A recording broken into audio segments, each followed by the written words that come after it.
Suicide is a real thing. Um,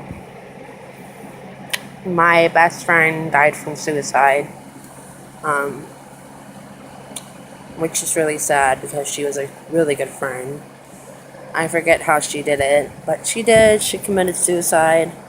Um, about 3 years ago to maybe 2 years ago, I tried to OD because I couldn't handle the fact that my mom was getting bad. I couldn't handle the fact that um, I lost Andrew in the fire, and I tried to OD. I was sent to the hospital and drank charcoal, um, and I remember that day I was just going through a lot of anxiety and a lot of just my family was treating me like crap or whatever, and it was just feeling hopeless and just not, happy. Selfishly trying to take my life wasn't the way to go, and I'm happy that I'm still alive. I looked at my son and I just was selfish and just looked at him and thought he'd be okay without me. And now that I look back on it, I know that he wouldn't be okay without me because I'm his world, and his rock. And, me and him are always going to have a good relationship. And he's young. He doesn't need to lose his mom. Sometimes I have suicidal thoughts. Sometimes I want to honestly kill myself sometimes, but I don't. Before I had my son, before I got pregnant and all that, I was somewhat emo, as you would say.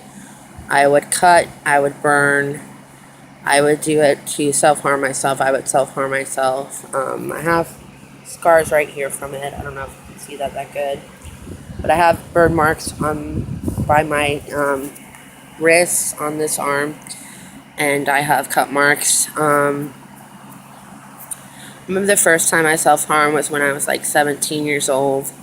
My boyfriend at the time was mentally abusing me, and I took a nail filer and just filed my skin away. That was the first time that I ever self-harmed. After that, I would self-harm, and then many years went where I didn't self-harm. So self-harming is not good. I would use razors, just anything I could.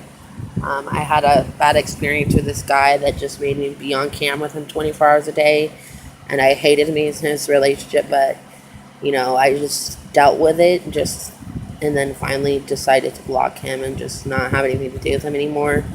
And I actually cut my skin with scissors, and I have those scars right here. I haven't self-harmed for a long time.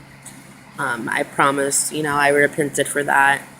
I actually watched a person online that's a witch that said if you want to get rid of old habits, to use something that represents a bad habit and burn it and do your own thing. So I burned my razors and I repented for self-harming myself. After that, asking God to help me out and everything, I haven't self-harmed since. The burns would kind of turn me on. I at one point was in a huge breakdown during the time that I would self-harm a lot, and I thought that I was vampiric, so I tried to kill myself at one point, and I pretty much used glass and cut myself, and I never would cut like right here where the main veins are or anything like that. I wasn't that crazy, but I tried to, and I remember having evil spirits around me, taunting me, telling me, cut, bitch, cut, you're worthless, if I can take your life, and all that stuff.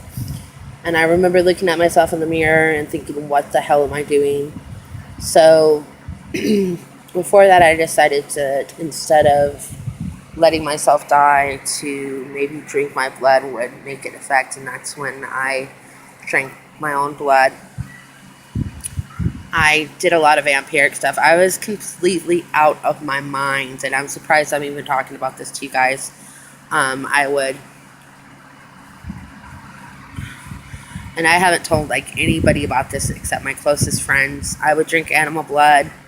I would cook with animal blood. I wouldn't drink it. I would cook with it.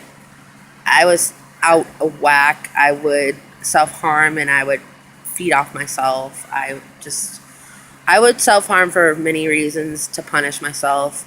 When people would make me feel worthless or not treating me like crap, I'd self-harm.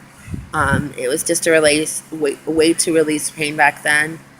And then, looking at the scars, looking at it, it's not worth it. It's not worth it at all. And nothing is worth taking your life over. I've learned to love myself, and I have never self-harmed since then. I was just really, really in a breakdown. This was during the time that I got off my Seroquel and Depakote on my own. Had the worst breakdown of my life. And I was just all that.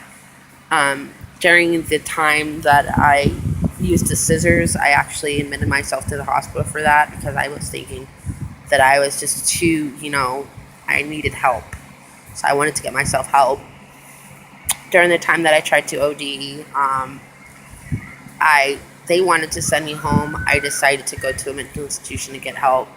I told them I would only go to one that I could smoke cigarettes in. So that's what happened with that.